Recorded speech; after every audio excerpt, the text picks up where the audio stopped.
আমরা দুই একজন উপদেষ্টার যে মন্তব্য বক্তব্য ইদানিং শুনছি, এটা অত্যন্ত দুঃখজনক। রাজনীতি এবং বিরাজনীতিকরণের একটা মাঝামাঝি একটি পরিবেশের জায়গায় আমরা অবস্থান করছি বলে মনে হচ্ছে উপদেষ্টাদের কথায়। আমরা সেই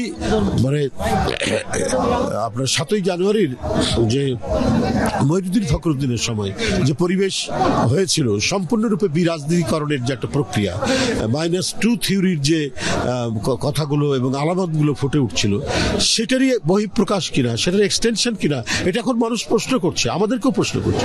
ঘটনাটা কি? বলছেন যে 50 বছর আপনারা সংস্কার করেননি কেন? আরে সংস্কারে এটা তো ধারাবাহিক প্রক্রিয়া। আপনার ইংল্যান্ডে যে কি বলে পোর ল, দরিদ্র আইন, ওখানে পার্লামেন্টের যদি আমরা ধারাবাহিক দেখি 1215 সালে ম্যাগনা কার্টা, আর এলিজাবেথের সময় প্রায় 1589-90 বা কি বলে এই সময় হচ্ছে পোর আইন। এখন যদি কেউ বলেন যে ওই দরিদ্র আইনটা কেন সেই সময় হয়নি, সে 52 সালে, এটা কি কথাটা কি মানাবে? এটা যথার্থ হবে? জনগণের দাবি যখন তীব্র হবে, ফুটে উঠবে, জনগণের চাহিদা যখন অনুভূত হবে, তখনই সেটা পার্লামেন্টের মধ্যে আলাপ আলোচনার মধ্যে দিয়ে আইনে পরিণত হয়েছে। বিশ্বের আজকের যে সবচেয়ে সুষ্ঠু এবং স্বাভাবিক যে গণতন্ত্রের প্রক্রিয়া যেসব দেশগুলোতে আছে, সেখানেও তাই হয়েছে। আমরা বিল অফ রাইটস দেখেছি, আমরা পিটিশন অফ রাইটস দেখেছি। আপনার মেয়েদের যে ভোটাধিকার কি ইংল্যান্ডের যে 800 বছরের যে গণতন্ত্রের যে ধারাবাহিকতা, একবার প্রথম দিকে কি হয়েছে, অনেক আন্দোলন সংগ্রামের মধ্যে দিয়ে জনগণের মধ্যে যে দাবিটা আসলো, সেই রাইটসটা পেয়েছে প্রায় 1927 সালের দিকে। 1927 সালের দিকে তারা সেই মেয়েরা ভোটাধিকার পেয়েছে, এবং মেয়েদের যে অধিকার, সেই অধিকারটা 19বিংশ শতাব্দীতে অনেক বুদ্ধিজীবী লেখালেখি করেছেন, অনেক আন্দোলন হয়েছে। হ্যাঁ, কি বলে মহিলারা নানা আন্দোলনের মধ্যে দিয়ে তারপরে তাদের অনেক অধিকারগুলো নিশ্চিত হয়েছে এবং তারা ভোটিং রাইটস পেয়েছে। তো এটা তো একটা ধারাবাহিক প্রক্রিয়া এবং সবগুলোই করেছে কিন্তু পার্লামেন্ট। কিন্তু উপদেষ্টার কথা মনে হচ্ছে যে পৃথিবীতে যে সংস্কারগুলো হয়েছে গণতন্ত্রের চূড়ান্ত অবস্থায় আসতে, তখন মনে হয় যে পার্লামেন্ট এবং নাগরিকদের যে মতামত, ওটাকে একদিকে ঠেলে স্থগিত রেখে কিছু বুদ্ধিজীবী তারা আগে কাজগুলো করেছেন, তারপর তা হয়েছে। সেটা তো হয়নি। এটা সবকিছুই হয়েছে পার্লামেন্টের মাধ্যমে। দাবি উঠেছে জনগণের মধ্যে থেকে, তারপরে রাজনৈতিক দল বা পার্লামেন্টে আলাপ আলোচনার মধ্যে দিয়ে সেটা আইন হিসেবে পরিণত হয়েছে। তো যে কথাগুলো মানে উপদেষ্টা বলছেন, আমার মনে হয় এগুলো ভুল বলছেন। ইতিহাসের যে জ্ঞান, ইতিহাস সচেতন হলে সেটি বলতেন না।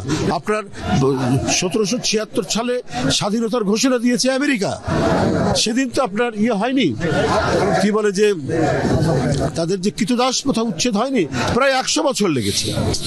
কিন্তু তাদের কংগ্রেস তো তৈরি হয়েছে, পার্লামেন্ট তো হয়েছে, স্বাধীনতার ঘোষণা তো হয়েছে 1776 সালে।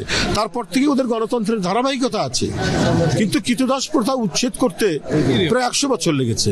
তখন যদি কেউ বলতেন যে না, এখন আমেরিকান কংগ্রেস বন্ধ থাকবে, এখন রাজনৈতিক সব বন্ধ থাকে, আমরা আগে কিছু সংস্কার করি, তৎকালীন যারা ক্ষমতাসীন ফ্যাসিস্টরা, তাদের বাহিনীতে গোটা এলাকায় এক ধরনের যে ত্রাসের রাজত্ব হতো, তখন সবসময় মনে হতো কখন কোন দিক দিয়ে আমাদের উপর আক্রমণ এসে পড়ে। এইভাবেই বিগত 15-16 বছর আমরা শহীদ বুদ্ধিজীবী দিবসে শহীদদের এই মাজার প্রাঙ্গণে আমরা উপস্থিত হয়েছি। বন্ধুরা আমার, সেই জায়গা থেকে আমরা কিছুটা পরিত্রাণ পেয়েছি। আমাদের এখনো গণতন্ত্রের পথে আমরা হাঁটছি, কিন্তু সম্পূর্ণ গণতন্ত্র আসেনি।